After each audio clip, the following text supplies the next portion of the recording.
Hey everyone, welcome to the Them Before Us podcast. This is Jen Friesen. I'm the training director for Them Before Us. And today we're joined by a creative director, an artist, and our new book cover artist, Christian Watson. Christian, thanks for joining us. Hello, thank you for having me. Thank you. Christian is on the other side of the world from me. So you're in Australia, but you don't have an Australian accent. So were you born and raised in Australia or? No, born in Virginia, raised in Oregon, was living in Texas for a couple of years, 2015, before I moved over to Australia, where I met my wife. We actually met in San Francisco, met on Instagram. But yeah, after a few years of trying to live in Oregon together, we ended up moving over to Australia and have been here basically since 2018. It's fun. So, Yeah. And you're married. Your wife's name is Leah. Is that what you said? Ellie May. Ellie, Yeah, and then you have 3 kids. Yeah, 2 kids. We got Lavender May and Alaska. Oh, that maybe is why I thought there were 3. Yeah, yeah. The hyphen. 2 kids. Yeah, my wife's name's also Ellie May. It's like a hyphen. There's no middle names for either of them, so it's pretty funny. That's really cute. So do the kids have an Australian accent or like an Oregonian accent? Well, I'll tell you what, the Oregon accent, if you're familiar at all with the accents and dialects of the American, is like considered one of the least like accent heavy dialogues, I guess. Dialects. And for me, seeing the kids grow up with like a little bit more Australian influence is pretty hilarious because like they say things really funny. But I love it. It's great. And so Alaska's just almost 3 years old. He's our oldest, and our daughter is just turned a year. So she doesn't really speak too much. But Alaska's definitely starting to say some things, and I'm like, oh, that sounds really awesome. Like he says bear and it says bea. So they say it's like they don't pronounce their R's, and you think maybe it's just a toddler thing, but it is definitely just an Aussie thing. Yeah, that's so cute. Well, I was born and raised in the Seattle area, so same. We don't really have. Well, we think we don't have an accent. Of course, when you travel somewhere else, it seems like we have an accent. But I like to point out when people want to be famous, they sometimes have to learn how to do this accent. It's the non-accent English accent, so it is kind of we got it down neutral. We were just born into this privilege, apparently. Yeah. But I think I'd like an Irish accent if I was going to have one. But yeah, fair. All right, so Christian, we'd love to hear your story. We will put a link to at least your Instagram account and then your other website, if you'd like. But we were chatting a little bit before we started recording that I had been a little bit familiar with your art before, and you sharing your story a little bit, which was really neat. But people who go and see your Instagram and then they see our book cover are going to say, how did those things come together? How did we find you? So actually maybe start with that. How did we find you? Josh? Yes, it would be Josh. Yeah. So Josh is our executive director. He reached out to you, but you didn't know each other. No. He just like direct messaged you on Instagram or something. Yeah, he DM'd and said he was interested in working, and I was like, oh, sweet, let's go. And because I'm chronically online, so I was checking all my messages all the time. And when he put it to me, what you guys were about, I was of course very interested. Everything that you guys stand for has been very near and dear to my heart, as well as a big part of what we're trying to do as an influencer, I guess, in this space. So it just made sense when you reached out, for sure. That's awesome. Way to go, Josh. I mean, you have a lot of followers, and you sometimes think when someone has so many followers that if you try to message them or reach out, you're never going to get through. So that's kind of cool that you're answering and you're just fielding your own messages. Maybe you wish that wasn't the case, but no, I definitely do wish it was the case, because I feel like there's like the stigma around it is really interesting. I find that I'm actually like maybe dealing with the repercussions from this growth, where people are like, oh, you have 1 million followers, like you must be doing really well financially, you must be doing really well, jobs must be nonstop, and the truth is that's just not how it works in today's day and age. Maybe back in like 2014, 2015, like social media, but there's so many influencers and there's so much content creation that it's almost everyone's kind of competing for the same thing. And I find people with less followers have a lot more money and a lot more opportunity because they're doing very more broad things. We are very niche. Hmm. as a creative company. Like we do very, very specific design work, as well as very specific creative work. So it really just depends. It's like, I guess people compared us a lot to like Tim Burton, Hmm. doing like, Jack Skellington and things like that. It's a bit darker, Hmm. but then we have the positive spin with it, which I think is a very interesting dichotomy. And so, um, yeah, anyway, that's really neither here nor there, but it's just one of those interesting things that people have this misconception Hmm. that, oh my goodness, I'll never hear from this guy, and then in reality, I'm like, sweet, a job, like, sweet, something to do. Well, and I'm realizing from our like our them before us Instagram now has 10,000 followers, which to just a person when you're like just Mhm. hustling feels like crazy amount, right? Feels like a lot. Yeah. But then when you post something, and you're experiencing this too, you post something and it's like 100 people see it. Yeah. So we're not getting like 10,000 messages a day or, and No, it's, yeah. and it's the same even with, I mean, even at a million, it's like, because reach has changed. It's no longer, I could talk about social media stuff all the time. So maybe we shouldn't take too much time, but basically there's a lot of reasons behind all of it. And it's currently that Instagram is Meta, its parent company, is trying really hard to compete with TikTok. And Yeah. they're doing that to basically be like, well, we need to prioritize content makers. Right. And the way that they do that actually is just by pushing out what is going to have the best engagement, with people on the platform. Because so a lot of divisive stuff, you'll see that, right? Like divisive stuff is really popular, even among people who have the same belief systems. Like if you post something and it's kind of an echo chamber, no one really cares because they're not really engaging.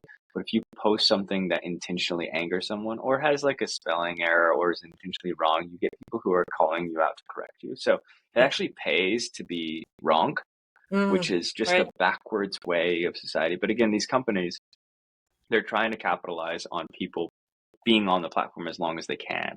Yeah. And comments, that's a way for them to be able to see ads more. And so, as long as they're engaging deeper, then Meta wins basically. So we're all Oh, being, it's part of a psychological yeah, operation. It's all, and people totally. don't, it's so funny because so many people don't know it or they don't intentionally think. I feel like in the back of their heads, they're like, oh, this seems a bit weird. Like that Yeah. these things are happening so common. And you Yeah. think like, well, you're silly because you have this many followers. You should be doing this thing right. You should be saying ABC. And it's like, no, these people are doing it intentionally Yeah. to get your attention, and it's Yeah. working. So Yeah. Right. yeah, Right. We probably could go on and on about even just thinking social about media. the politics, the geopolitical, like, Mm, different countries are intentionally doing things to try and destabilize. So it's funny that even the concepts of sort of like it's a different kind of Cold War, maybe in a yes. sense, but it's being waged on these platforms that we're all sucked into so often. But Yeah, I mean, we're seeing like an increase of Chat GPT inspired bots, basically bots that are, these bot farms, they build up these accounts, these fake accounts. They populate them with a few images of real people that they try to make them look legitimate. And then they make a certain number of normal looking comments using Chat GPT. The thing that's crazy is that you can program these bots to basically say whatever you'd like it to say, whether it's for or against a politician or an idea or whatever. And then in the comments, you can respond to it and it will continue that chain of thought based on its initial thing. So if it's like, hey, this politician is bad, and you respond, it's like, no, this politician is good, it knows to continue to comment in response to it based on its initial instruction, which is to argue with you. So that's a good way for it to engage. And it's a real interesting tactic to kind of see this is if you go to the top comments of like Donald Trump or Joe Biden's like recent Instagram posts, you look at the most liked comments and you'll see the very first couple that have like 20,000 or whatever. And you click into their profile, there's like 10 photos posted over the span of like 5 years. And you go into them and there's no human interaction at wow. all. There's no engagement. And if you can search their comment history, which is a bit harder, but they intentionally are being divisive.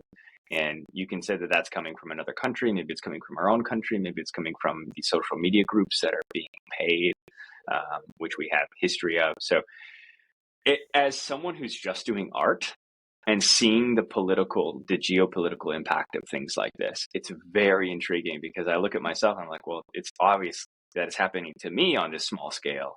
So that it's happening at a world scale is Right. hilarious. Right. It's not funny. It's just like, it's flabbergasted. It's unreal. But what a time to be alive that, Right. it's just everything feels so, yeah, very mystical. It's pretty interesting. Wow. Well, and that's interesting too to think about.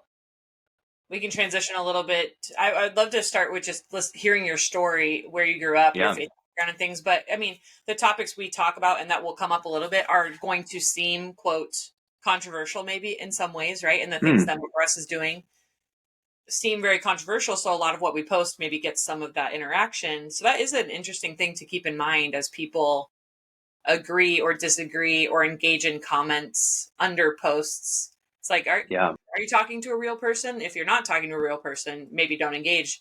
But if you're talking to a real person, treat them like a real person who has some. These are really intense topics. Whether someone loves someone who identifies as gay, or they know people who struggle with infertility, or those things. We're dealing with Yeah. human emotions. But then across the phone, even myself, it can be very easy to feel very snarky and Totally. I want to say something, Yeah. smart, Yeah. get you to be quiet Uh, and show that get the points. yes, exactly. I always say, like, if you're gonna disagree with someone, just do it with compassion the best you can, because the hatred thing, you're not gonna hate someone for, oh, I'm right. You're not gonna do that in, changing their mind, basically. And I have found that over the years, especially with like our conversations on pornography, that I, I'm very adamantly against pornography, but it's one of those things where people they defend it and they believe that, it's one of the best things for them. There's a lot of people who believe that, they think it's a good form of work. Um, ABC, basically, they have all these reasons, and I have my reasons, and we both come from very different, probably actually very similar backgrounds, but the result is um, very different, the path that we've taken. So, but I find that, the best way to, listen to someone in that position is to just listen to them and sort of let someone talk themselves into a corner, or, at least to the point that they can maybe recognize that what they've said, if they've said it out of anger or whatever, um, they can hopefully address things later down the road and look at the way that they respond to things and do it with compassion and kindness, and at least look back and be like, oh, you know what, I was wrong for saying that this way. Right. Yeah. Yeah. Yeah, that's good. That's good things to hold in mind just as we Mm, people engage in conversations or watch conversations and want to comment. So yeah, so yeah. Christian, so you said born in Virginia, raised in Mm, Oregon. Just tell us about maybe a little bit about your parents or who are the adults in your life, and then do you have brothers and yeah. sisters? Yeah. So I'm the middle of three boys. I have an older brother, little brother.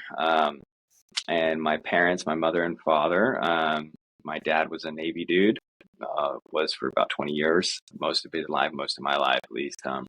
And my mom was a stay-at-home mom with three boys. Very difficult, Yeah. tough job.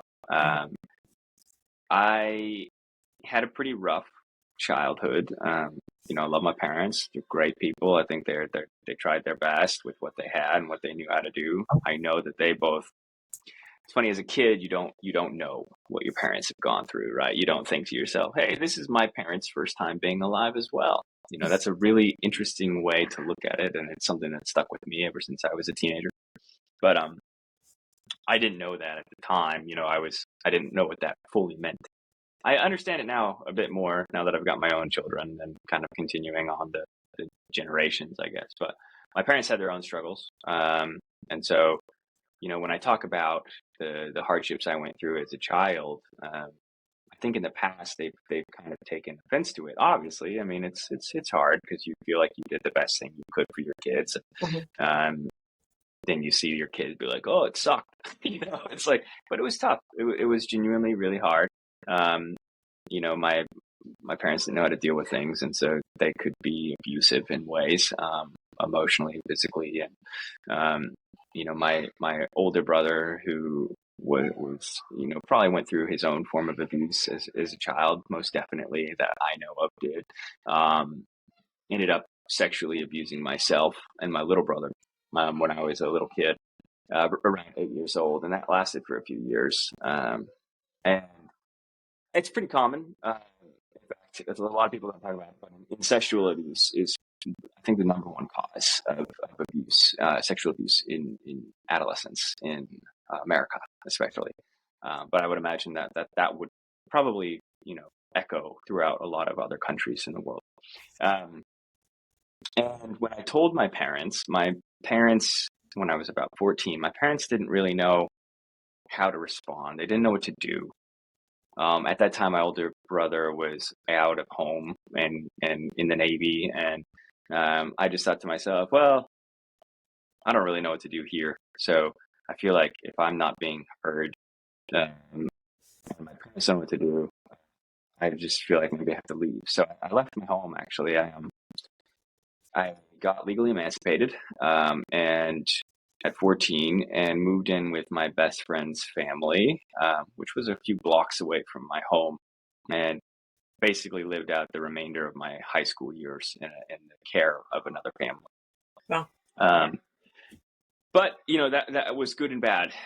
The good of it was that I was able to kind of learn this independence. The bad thing is when you're 14 years old, and you're learning independence, and it's the age of the internet. The very beginning, we're kind of that generation. I'm 32. We're that generation that grew up in our adolescent years without the internet. And then come around 13, 14, 15, we all got access to it. And so around 14 years old, I got access to the internet, and it was like the wild west for sure back then. And so, pornography became a way immediately for me, not only to cope with growing up as a young boy, but to cope with what I had gone through as a child. So the things that I had started to consume were trying, a way to kind of normalize the sexual abuse that I endured. And I didn't realize at the time, because it was free and I accessed it with no problem. I didn't realize at the time in those moments just how negatively impacting that was going to be for years to come. I mean, it impacted every aspect of every relationship I was in. So around 25, first year basically of dating with Ellie, my now wife, we were going through it, and I was, I was cheating and sleeping around and just like, kind of not really taking anything too seriously. And I was like, this is just what normal people do. They watch porn, they sleep around, whatever. And it wasn't until that she was just like, look, wasn't angry, she was just like, this is not what I want with my life. And I was sitting there crying, and I'm trying to convince her to stay. And she just left. It was crazy. She was in Oregon with me, and she just flew home. She just flew back to Australia. You're an adult at this point? I'm an adult. I'm 25 okay. At this point. Yeah. So basically, I went from the 14 years old who had access to porn to 25-year-old who, had been using porn for the past 11 years straight, at least once a day. That level of consumption was so normal. And every guy that I knew, I talked to and stuff, they were all like, yeah. I didn't have a single male influence in my life that was saying that porn wasn't normal, Even when I was 25, my dad would come over. I'd start talking to him again a few years after moving out, and he'd have porn on his phone. So just everybody around me constantly, it's like everybody that I thought was a figurehead, my grandfather, it's just like everybody had porn. And I was just like, oh, cool. This is just such a normal thing. So then when Ellie came into my life, who grew up very Christian and very devout, she was like, look, I'm not going to stand for this. And I'm like, I was trying so hard to convince her how normal this thing was, because everybody around me was doing it. And so you just think when something is normal, right, that it's acceptable. And that's very different. Those are two very different things. But in my mind, in my stupid little brain, I'm like, oh yeah, normal means, and accepted means normal, and those things are okay. Yeah. If something's normal and if something is accepted, it doesn't mean that it's all right. If something is lawful, it doesn't mean it's okay. There's a lot of lawfully terrible things. And I think having that opinion is very difficult in this day and age. And I didn't realize how much all of that lifestyle was contributing to a very depressed, very anxious me. So at the time, I'm 25. I'm doing quite well in life. I have a huge Instagram account at that time. You know, it's separate. It's also called 1924 US, but I ended up deleting it. It had about 750,000 followers, and it was just playing into this like ego part of my brain where I was like, I could talk to anybody I wanted, I could kind of get anybody's attention at any moment. And I felt really pompous, and I didn't realize this at the time, you know. I had quite a few people who were messaging me and telling me, and it was kind of fuel to my fire. I was like, yeah, that's right.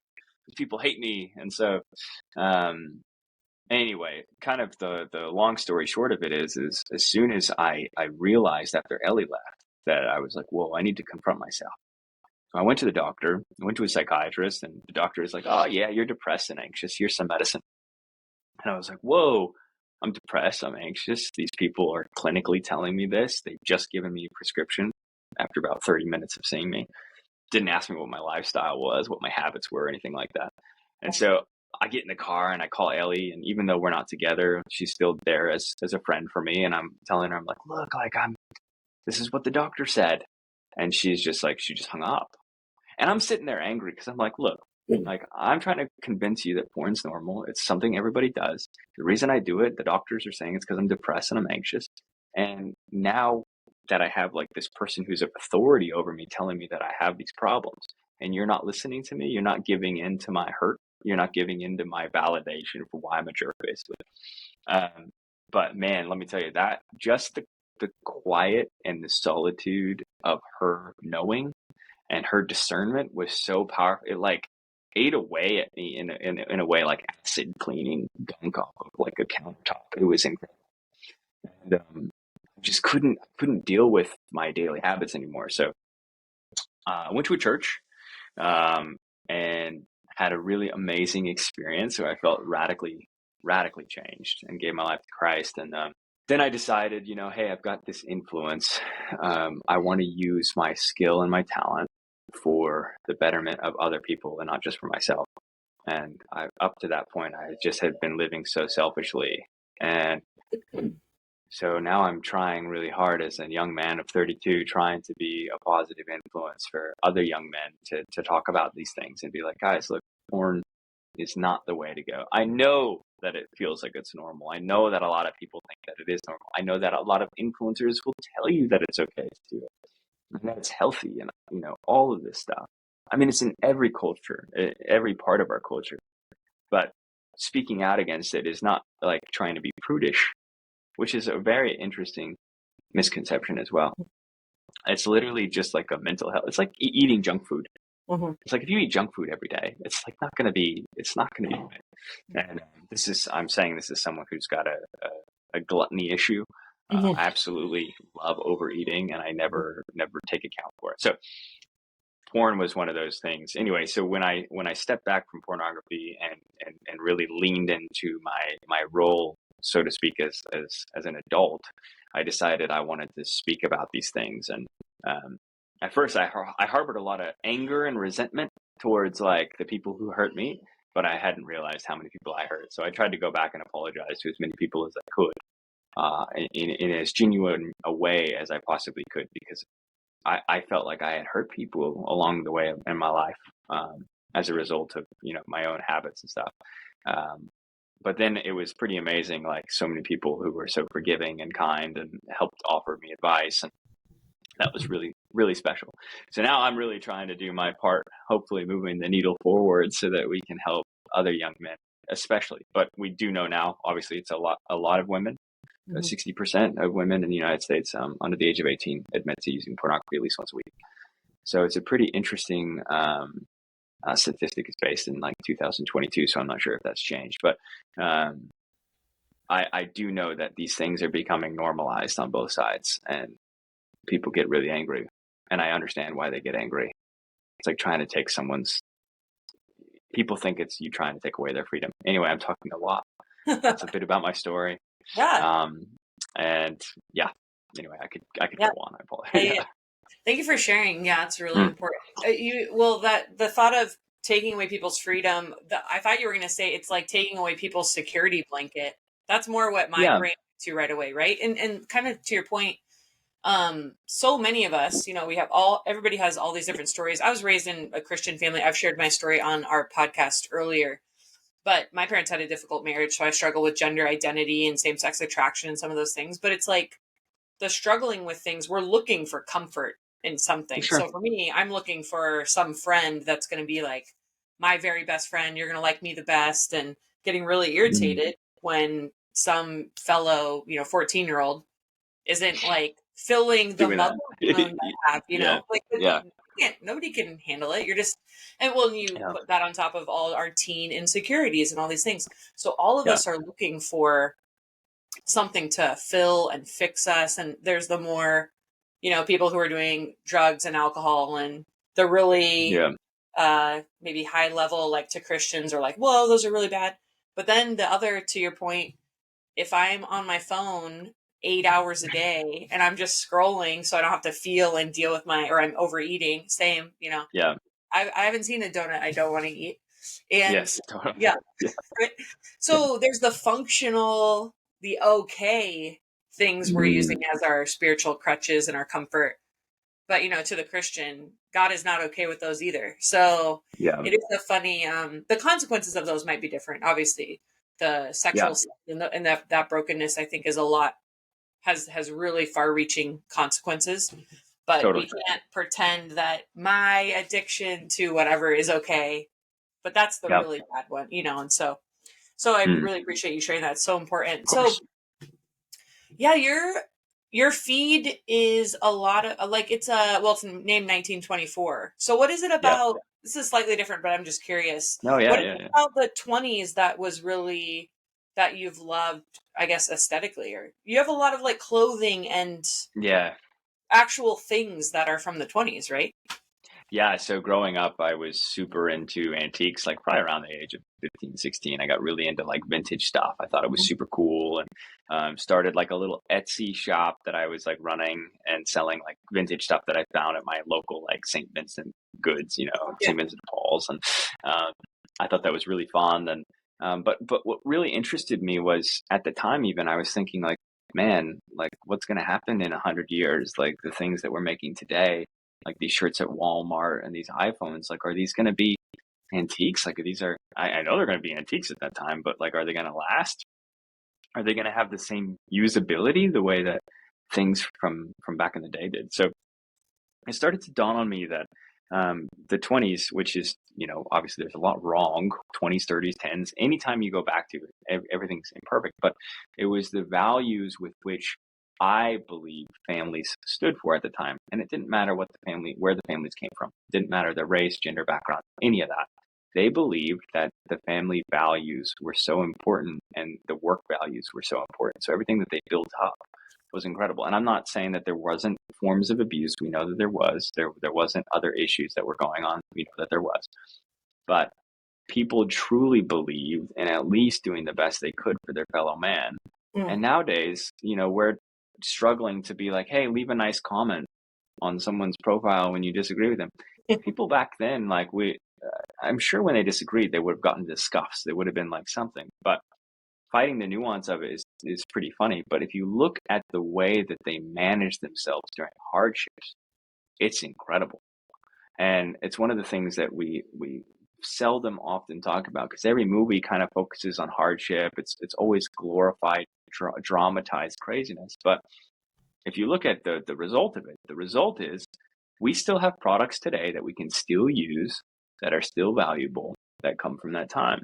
Mhm. And I believe products are the result of work ethic, and work ethic is a result of traditional values in the home.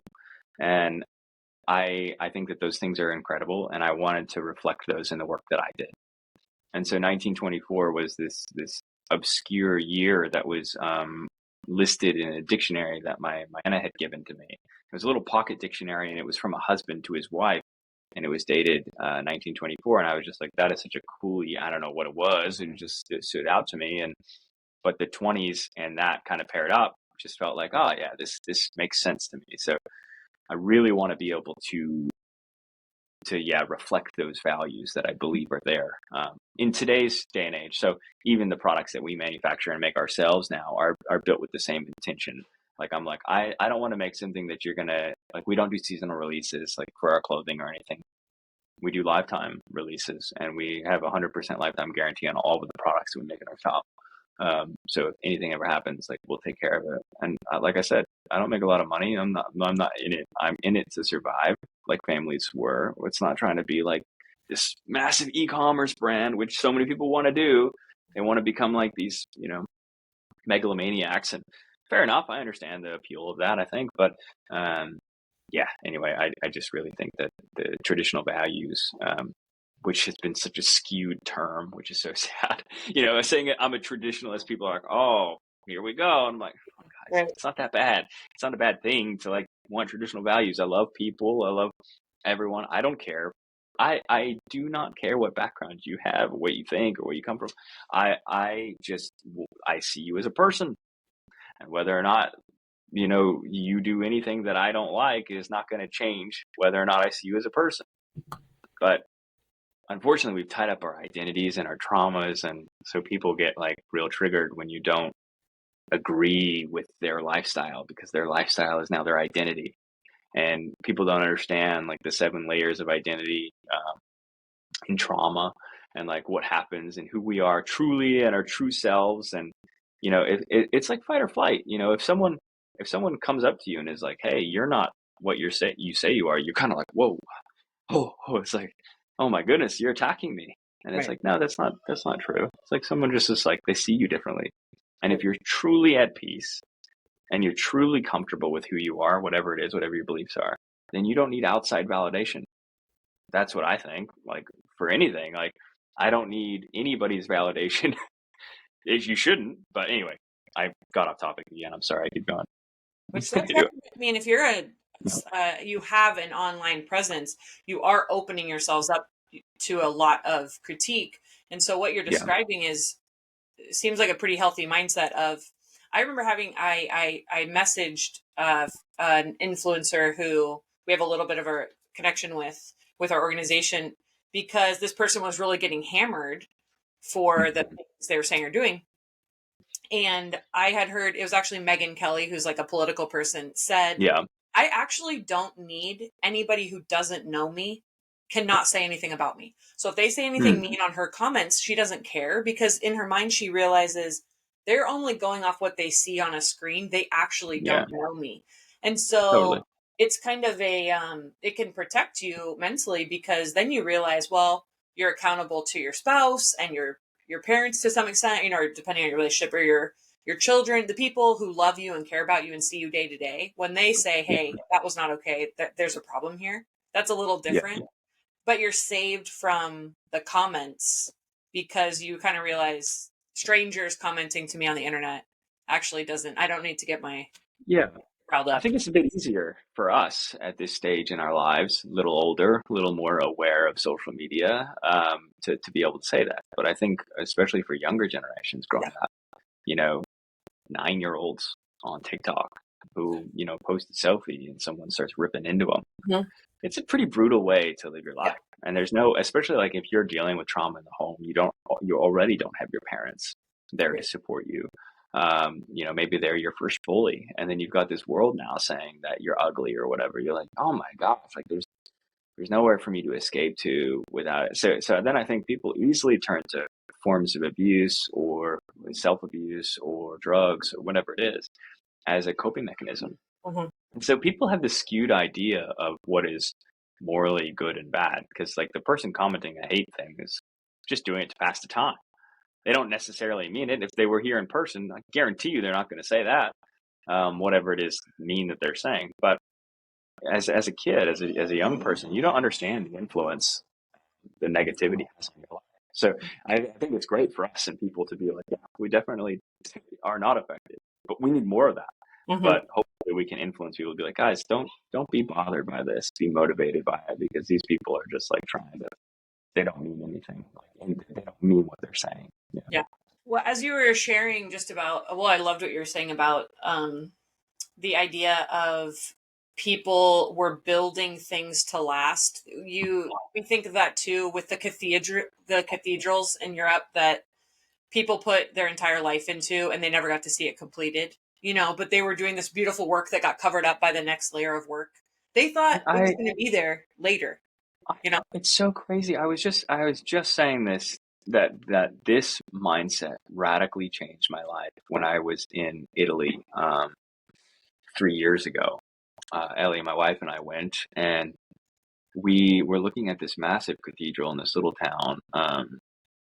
Oh gosh, I can't remember the name of the town. But huge. It took 600 years to build Oh, this thing. wow. And I was reading, I was like, oh, I just want to read about the architects. I want to read about the stonemasons, right? And it literally was like stonemason number one, stonemason number two's son, stonemason, his son's son, and literally just generations of people whose name isn't recorded. And Wow. they just built. So just imagine like watching your dad build this thing, and then you're going to build this thing when he dies, and then your son's going to build this thing when. So it's like they built something for the greater purpose, knowing that eventually it's going to be this incredible thing. And it was funny because it had like some big Samsung billboard on it. And I was like, Oh, yeah.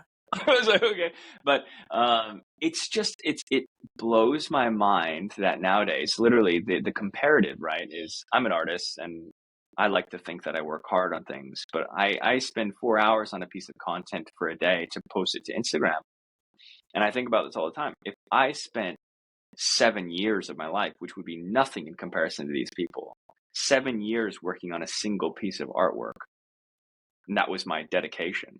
I can't imagine how incredible that would be based on the knowledge and tools that we have. But Right. everyone these days is like just working to, majoritarily is working to like post content on social media. Right. Um, and I just think like, man, there is so little return in that long term. But in saying that, it pays my bills, and I'm grateful for it. But my goodness, the values that they would have had, the conviction to just go on knowing that you're not going to be able to see the finished result. It's a beautiful thing. To me, Yeah. there's something hidden there in life and death and all that. And but we are just so caught up in things these days. I always say this, but I'm like, I feel like people need to be punched in the head a little bit more, which I know sounds violent, but I just feel like if we hurt ourselves, if we played more, if we got outside, if we fell down and scraped our knees and we would learn a lot more about what's okay to say and what's not okay to say. Mm. And there's so little consequence in the online world in every way imaginable. So little Right. consequence with pornography, so little consequence with what you say on social media. It's all there, and no one's really calling you out, and you can just kind of be yourself.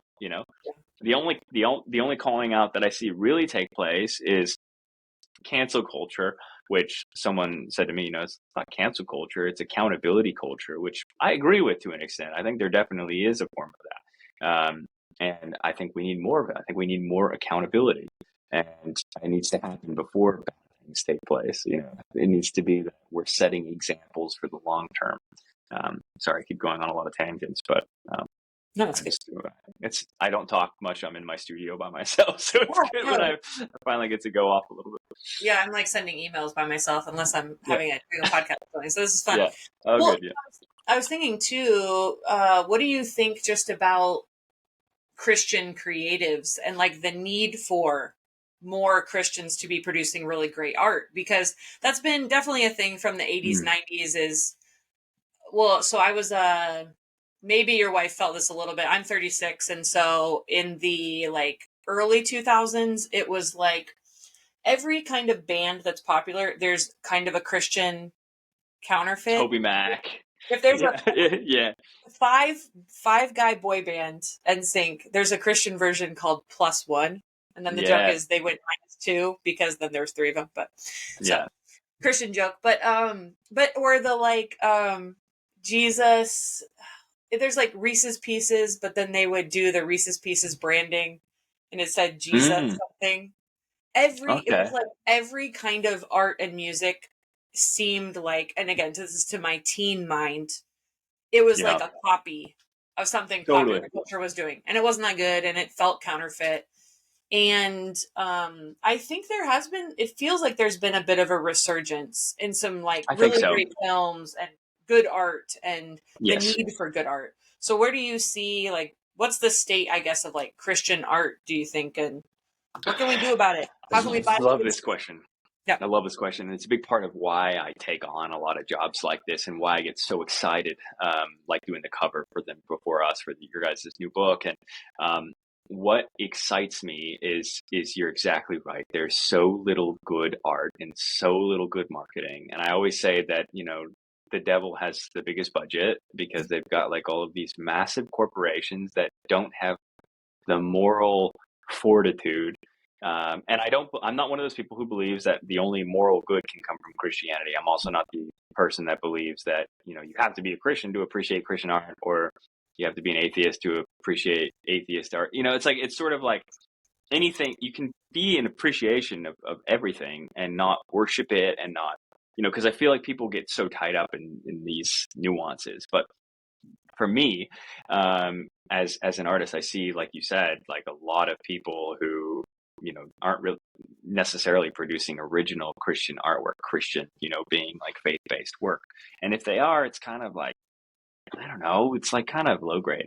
The two greatest pieces of Christian artwork in culture that I can think of are VeggieTales, Hmm? because they crush it, Uh-huh. and Prince of Egypt. But Prince of Egypt wasn't produced, and Joseph King of Dreams, those were produced by DreamWorks. They weren't produced by a Christian company, but they Right. were produced so beautifully, and the animators spent years on just specific scenes, and it was just incredible. And the cultural influence and impact that had, and Hans Zimmer was the score, behind it, which is just incredible. You think about all the things he's done. But so it goes to show you that there is room for Christian epics to kind of become this incredible art movement. And unfortunately, what's happened is ever since the early 2000s, and those movies were kind of like, they, there's so many other stories I imagine DreamWorks or Pixar could do in the Bible that would be crazy. But then you have people like Angel Studios, they've released The Chosen, and Mhm. they've done really well with that series as well. So there is artistry that's happening, but I don't necessarily see it as the most impactful that it can be. Mhm. So my hope is that, Christian artists are continuing to challenge themselves. But again, I come from the world. I grew up Christian as well, going to church and stuff, but then became, quite intensely atheist, actually, and agnostic, and then eventually back to Christ. So I spent a lot of my influence years, my early 20s, really developing a sound visual art mind, but on the agnostic side. Mhm. And now that I've kind of learned how they work in the marketing culture and how much money goes behind everything, I'm like, oh, imagine if we threw some of our resources, I think most of our resources in Christian culture is put into music Mhm. and into the theater and theatrics of church, mega churches. And that sounds probably blasphemous. I'm not intending it to be, but I believe that, a church that spends $250,000 on a lighting system and fog machines and stuff to make sure that, church feels dark at 9 a.m. Feels very almost counterintuitive to me in a place where we're supposed to be featuring the light of Christ. And I think like we could absolutely be using our funds and our ability to create impactful cultural artwork that could change and radically change the landscape of Christianity in the modern world. And I wish we were doing it more. And I'd like to think that I'm just a blip in that little, time. I'm hoping that more will come forward.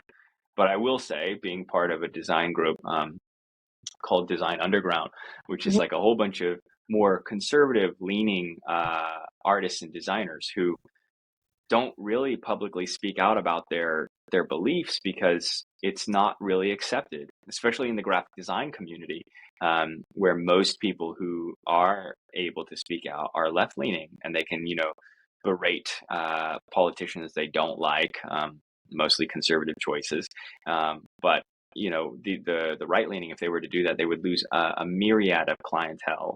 Mhm. I'm kind of blessed in that I have always been a little bit more controversial. Like I say that, but I don't feel like I'm controversial. I just say things that, people maybe not necessarily feel comfortable saying. But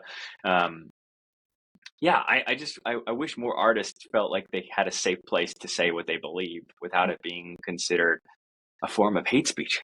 Right. Yeah. Like, and it's, people are like, well, if what you're saying is going to be considered a form of hate speech, maybe you need to reconsider what you're saying. I'm like, well, I can't change how people interpret what I'm saying. I could say it in the nicest possible way. I could say, like, I believe in family. Hmm. And people will be like, well, that's weird. What do you mean by family? And I'll be like, gosh, oh, like, I literally have to, you spend so much time. And then if you spend a lot of time even eating yourself alive, or even being like, oh, should I say this? Shouldn't I say it? It's like more times going out the door of what you could be potentially doing to be creative powerhouse. It's like we're just having to tiptoe. And when you tiptoe, you can't really become this creative person that I think is needed in the Christian movement. Hmm. Again, lots to kind of unpack there to answer your question. I'm sorry, but Oh, that's good. I wish, yeah. Yeah, I was thinking too. I mean, the point of any kind of art or writing, or I wouldn't say I'm particularly creative, though I enjoy like writing or chatting to people. So Mm. that's I'm not. I can like doodle for a Pictionary. I would call myself a functional artist, but Yeah, okay. yeah, I can get someone to guess faucet if I need if that's on the card. Wow. But it seems like art. It seems like modern art is rooted a little more almost the way what you were saying about identity. So it's about something I think or feel, or I'm going to try and get someone to think a certain way, or I'm going to try and be controversial. Where it seems like Mm. a more, what's a good word? Historical view of art, or what I would say, what I think is more meaningful would be art that is pointing to something true. So it might Mm. be controversial. So when you do an art piece about a mom and or write something about a mom and a dad and child, now that will offend some people. Yeah. But the thing is, that's true no matter how the child has a mom and a dad, no matter how we spin it. It doesn't matter what kind of art, grotesque. I don't know if you were seeing already, it's been trending. Some of the things that came out of the opening ceremony for the Olympics. And Oh, I so, haven't seen anything okay, it's, exciting to see now. yeah, artistic, I guess, but it's kind of grotesque. It's kind Yeah. of, one of the things was setting it up to look like the Last Supper. Is it Da Vinci's Last Supper Mm. painting? And Yeah. it was, some men dressed like women and some different things, but it's set up to look Okay. that way. So, of Yeah. course, it's very intentionally trying to be provocative. Rally. Yeah. Yes. Yes. It's going to Yeah. make Christians and conservatives really, really mad. And it's going to make maybe people more within the LGBT perspective say, oh, this is All right. cool. Yeah. Yeah. It's beautiful and it's art. But it's like, is this art? Is it true? Is it beautiful? You're just trying to get Yeah. people mad at each other, sort of. So I do wonder if it has to Yeah. be rooted in something. And I think as a Christian, like, your responsibility, and this is probably where I get a lot of flack from the Christian community as well, is I'm like, it's not your responsibility to go flip tables right now, Mhm. because these people aren't, it's like trying to fight an uphill battle. There's no point to it. Like, they're not ready to accept Christ. You're not going to be able to, be so angry that it convinces them that they're wrong for what they've done. And so I think at this point, you sort of got to be like, hey, we should love these people, and that's a really hard thing to do, because you're like, oh man, you're making fun of my God. You're making fun of my Lord and Savior. Right. And I look at art as, if you look at all the great artists in history, like you're saying, all the traditional artists, every great painter painted biblical stories, every single one. There's not a single that had any sort of practice. Any great painter had, even in the practice section, painted religious books and stories, and it was incredible. And it's such a good showcase of what you're saying, that they wanted to point to something more important than themselves. And I think, we look at now, art is a reflection of the self. Oh, Mhm. that's great. That's a really beautiful thing, and it can be beautiful. But if that's all it is, then there's a problem. And I think Jesus teaches us that every step of the way. It's like, if everything that we're doing is like somehow a reflection of ourselves, like, what are we? It's kind of boring. I don't know. Right. It's like, people are like, oh, I'm so depressed and I'm so anxious. I'm like, yeah, it's because we hate ourselves sometimes. Like, let's get out of our own heads and stop. Let's go.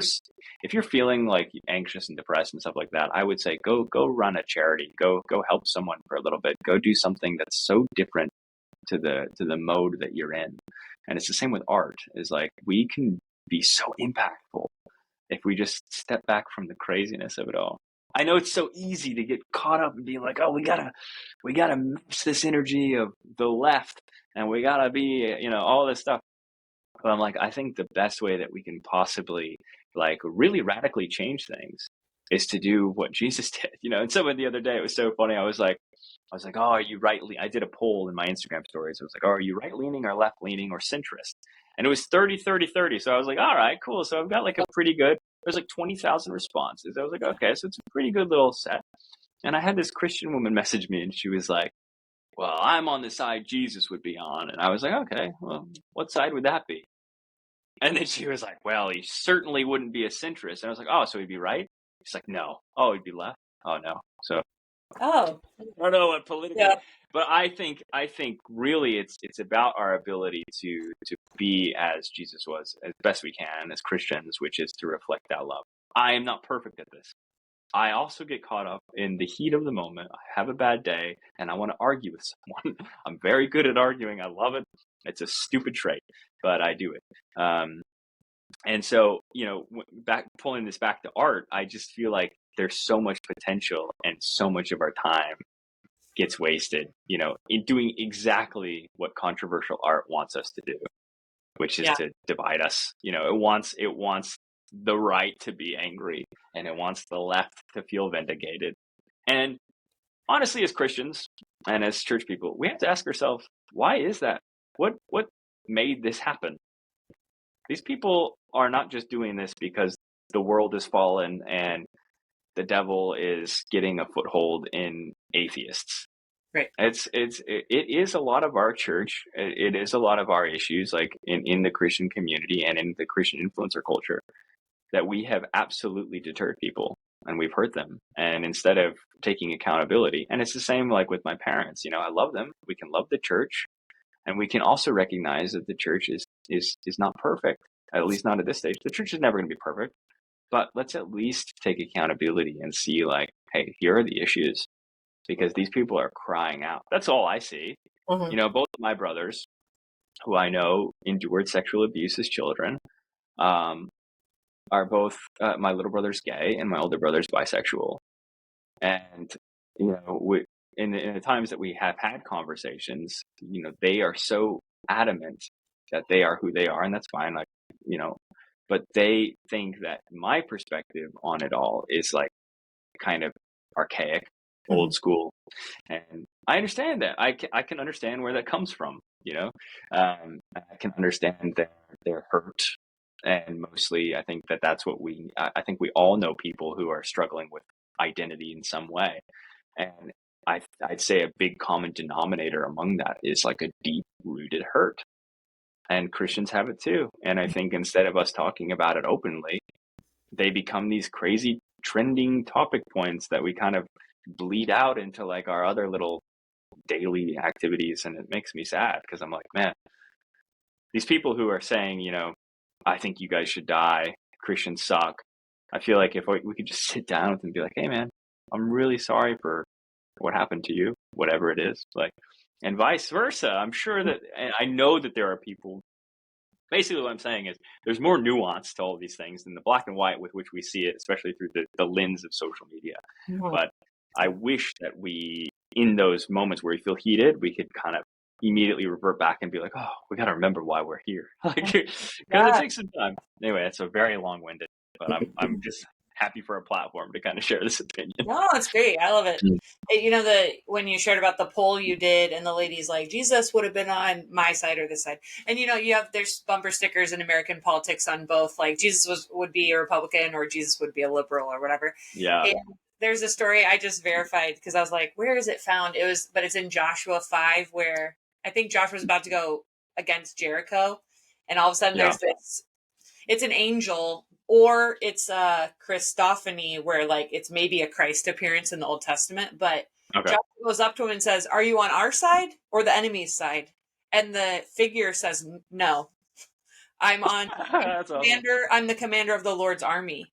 Yeah. And this is and this is what's going to happen.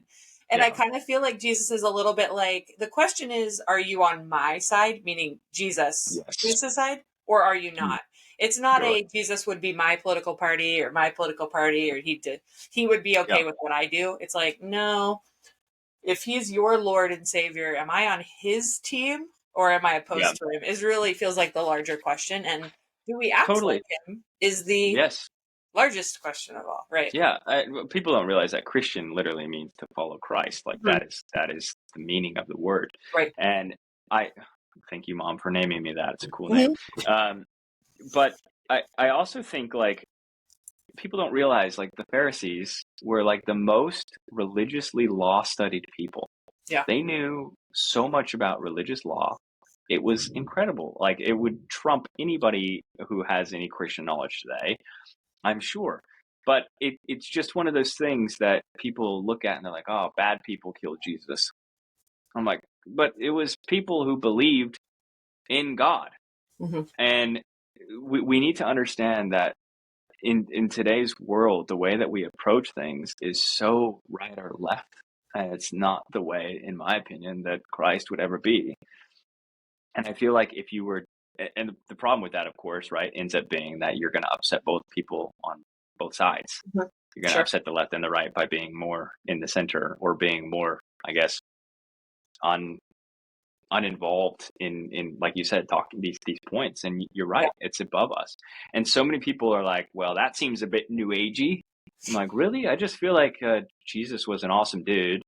He was perfect, the most perfect that you could be, historically ever. And he still got killed. So Right. you're not gonna do any better than him. Like I mean, I'm coming out on top.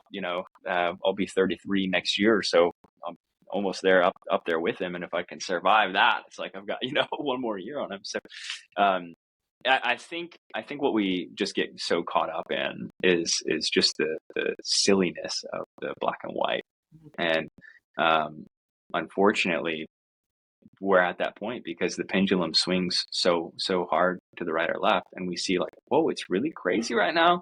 People are dressing like cats and going to school, and people are like, no one's doing that. I know people doing it. I know people whose children are meowing in school. Yeah. It happens. That's a pretty weird thing. Yeah. And I would say that there's something socially incorrect with that. Mhm. And you could call me hateful for that. I mean, I don't subscribe to that, but you can call me whatever you want. I don't care. I just think that some things are right and some things are wrong. I don't understand why that's such a hard concept to grasp. And then Mhm. people are like, well, that's very black and white. I'm like, yeah, but there has to be to some degree. But the way we approach what's right and wrong has to be nuanced. Mhm. And I think that that's extremely imperative to forward cultural growth. Yeah. And yeah, because basically we're not there at Yeah. this moment. Yeah. Yeah. Watch this amazing segue into the point of us hanging out and talking. Yeah. That's the hope with the book. I think the new Mm. book, The Pro-Child Politics, is the idea of trying to ground it in something more transcendent than red or blue, Yes. which is, in America, the two parties is that. But, across the West, there's parliamentary systems and there's all these different Mm. political parties. But could we find something that helps us think through policies, helps us make decisions, that's not just the little letter Yeah. after the name, And so I think that was Katie's hope in taking the them before us message, which is this idea of the power of story, which again, the, our take is that conservatives have not done the power of story as well as people on more of the left. So a lot of the Absolutely. social, a lot of the social things have happened because they've really told the story, especially when it comes to like gay marriage. If you're in the hospital and you're with your partner and someone needs to make a decision about your life or death, and you've been ostracized from your family, that partner is the only person who knows you, who has the key to your house, all these things. And they can't Yeah. make a decision for you now because they don't have the legitimacy of marriage. Well, that's Yeah. not fair, and that's a violation of their rights and all these things. And conservatives would answer those things with just either the Bible or here's the hard facts and the data. And Mm. that is not a winning, because you need No. all of it. You need story, and you need to talk about, we say, the real victims of throwing all this stuff to the wind is children. They're the ones who pay the Yes. price for all of this. And so the book hopefully will, well, we wanted to take that message to, okay, well, then how do we look at energy? How do we look at the national security and the budget, which are things I'm not super well versed Yeah. on. Katie is not. Yeah. So she's like, let's go find all the people who are good at it and have Right. them submit a chapter. So, but I know, and then this kind of can be our final point because we're already over an hour. I've taken an hour of your time, so it's Great. been super good conversation. I know Katie, she had just in her mind, like, the cover is something like this. It's got to be like this. And she was kind of going back and forth with the artist at the publisher, and they kind of weren't getting her vision quite right. And then she saw your feed, which people will see, and she's like, "They're skulls, and I don't get it. How's this going to connect?" So, can you just help us? How did that work? Maybe that creative process a little bit with Katie, and how did you end up with the cover that we ended up with? Yeah, so the process was pretty awesome because I had a great conversation with her in regards to what she wanted the book to be about. And you're right, she was like, "Look, I'm not an expert on these things, but I believe that it's important we involve them in the conversation because we do need the nuance, we do need the approach of everybody, to kind of pull off." That's what we should come to an agreement on. I think whether you're left, right, Republican, whatever, it does not matter. I think we should come to agreement that children are important, and they are not just important, they are the most important. We were all children. That's how we're here. None of us skipped childhood. All of us realize how imperative childhood is, especially a healthy one, because if we can have healthy childhoods, we can make healthy adults who can make healthy decisions for healthy futures. Mm-hmm. And so if we can, as adults who come from broken pasts, help our children in better ways, whatever our beliefs are, if we can agree that children deserve a better future, then politically, economically, culturally, socially, they will thrive. Mm-hmm. And they will be able to create the same for their future generations. So tying it back into that art, we hope when we're building our children up that they're going to become incredible people when we're no longer here to see the fruits of that. And they're going to continue to do it for their generations. And it's one of those things that we look to. We're like, we are building generations. We're building generational art in our children. And so when Katie first, she had these ideas and I was like, well, okay, it seems like you want to do so much. And so what we need to do is to take that so much and condense it into a minimal, powerful image. And that image is so different to like the sort of art I make, but that's where I think I can come in kind of as a creative director and say like, this is the art that it needs to be based on, several iterations. So I gave her several ideas of how we can simplify children are the future, and we need to do everything we can for them, especially politically, to give them the assets they need to build these futures. And, so we came up with this idea of a girl with her hand on her hips, kind of like standing triumphantly above, the Capitol building. And I think it's pretty incredible. And I think, it's funny because it's sometimes the simplest things. I tried so many different ideas, things that I really liked and jived with, and Katie didn't necessarily like, but we came back to this idea, this vision.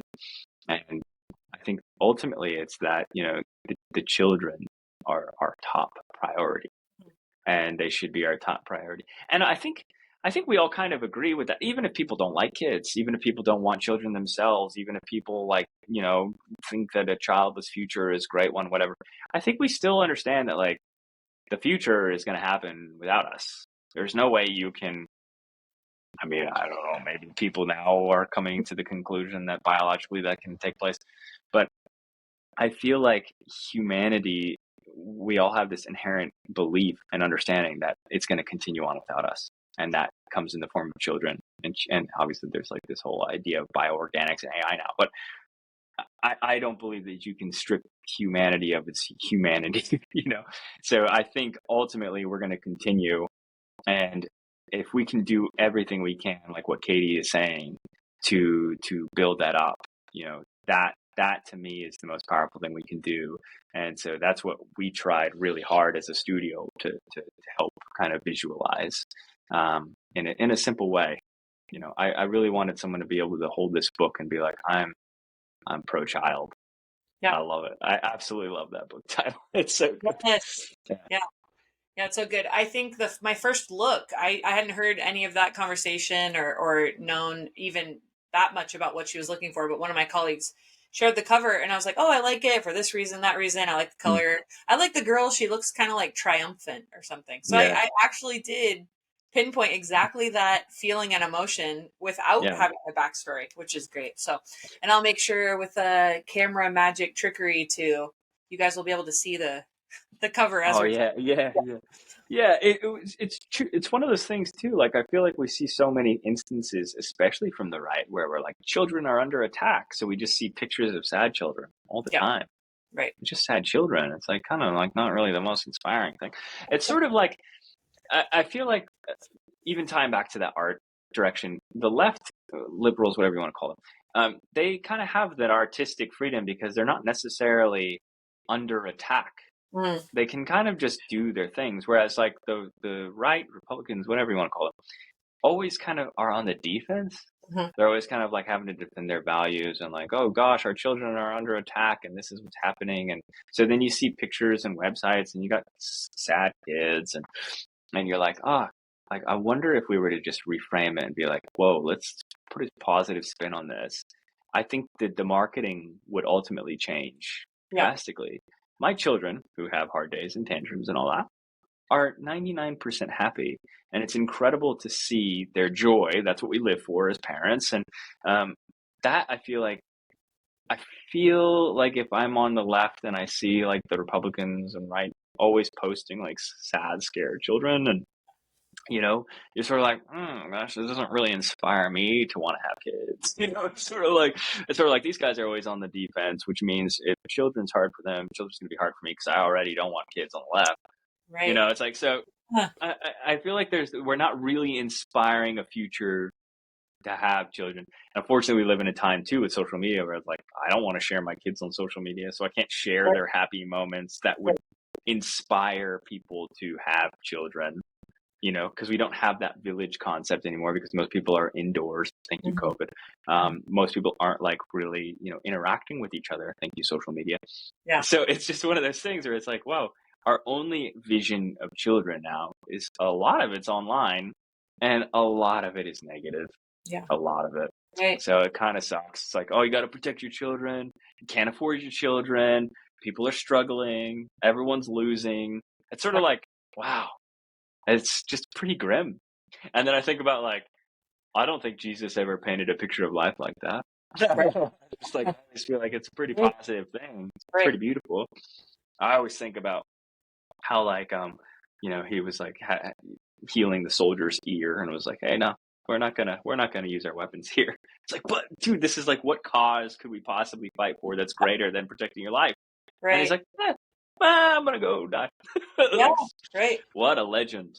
So talented. Even Yeah, yeah, it's pretty incredible. But anyway, uh, I think it's really cool that Katie wanted to visualize that, and so I had a lot of fun. And as you guys know, we went through several rounds of iteration. I think I developed 14 different ideas, wow. and I think at the end, the one that was chosen was I'm really happy with. Yeah, I'm pretty pumped. Yes, awesome. Well, just to encourage you, just from this conversation and the little bit that I've seen of your page, I think you are doing a good job with what you have shared with your family of making it look just like beautiful, like Thank you. happy and joyous and beautiful. And I was thinking too in our earlier conversation, like, what are we building these days that can even possibly last? A book cover, maybe our book will Yeah, go for 100 years. I don't know, no clue. let's hope But so. but your family Mm, does, right? If you think about it, yes, like any investment in humans, and even those of us that don't have children, like the investment that we make in any person that you can go mentor or encourage or be friends with, and that's really the only thing we have that will last further down totally. the road, whether you're thinking of a spiritual eternity sort of sense for humanity or just the next generation and the next generation. And I just Yeah. think it's so beautiful and God's grace that, like Katie talks about, she and her husband both came from broken, divorced families, and they Mm, just determined our family will not be like that, and yeah. so you're changing something, you didn't have that, but now you're changing Yeah. and creating something like that for your kids, which is so encouraging because we have the power, I guess, to just decide we're not going to do the same things that or engage in that same brokenness that we Yeah. had, Yeah. I got really good parenting advice early on, and it was like, don't try to avoid doing all the things that your parents did wrong, Mm-hmm. but instead try to learn from those things so that you can, be the best for your kids. Because the truth is, you're going to do things that your kids hate. I know it. I know my kids are going to hate things about, what I believe and what we've done. And I just know that, hopefully they can be better people as the future goes, to your point, we're building cathedrals that we're not going to see the result of. Mm-hmm. And I think, if I were to ask my grandparents if they were still alive today, they would know a lot about their family history Mm-hmm. and what they did and where they came from. I couldn't tell you that for myself. And Mm-hmm. I think it's going to be harder and harder for our generation, and for the generations that come, to be in contact and understanding like the sacrifice that it took for us to come from somewhere. And Yeah. ultimately, I believe that the alienation of family is an agenda. I Mm-hmm. believe it is an attack. I don't believe it's an attack from a left or right government. I believe that it's an attack from spiritual authorities Mm-hmm. that are, pretty grim. Yeah. And a lot of people don't want to talk about that, but but we think that yeah, I don't know. There's a lot of spirituality in politics that needs to be discussed, Mm-hmm. because they definitely coexist. And I think we can do a lot better for our children. And I'm very excited and honored that Katie gave me the opportunity. You guys gave me the opportunity to help bring some of my talent to that conversation. Yeah. Awesome. Well, thank you so much for your time and for your work. We're really excited for people to get the book in their hands and have Triumphant Girl and Pro Child Politics on their bookshelf and hopefully hand out to some friends. So Let's we really go. Yes. I can't wait to get my hand on a copy. Thank you so much. Yes, that would Appreciate be it. so great. Thanks, Kristen. Cheers. Thank you.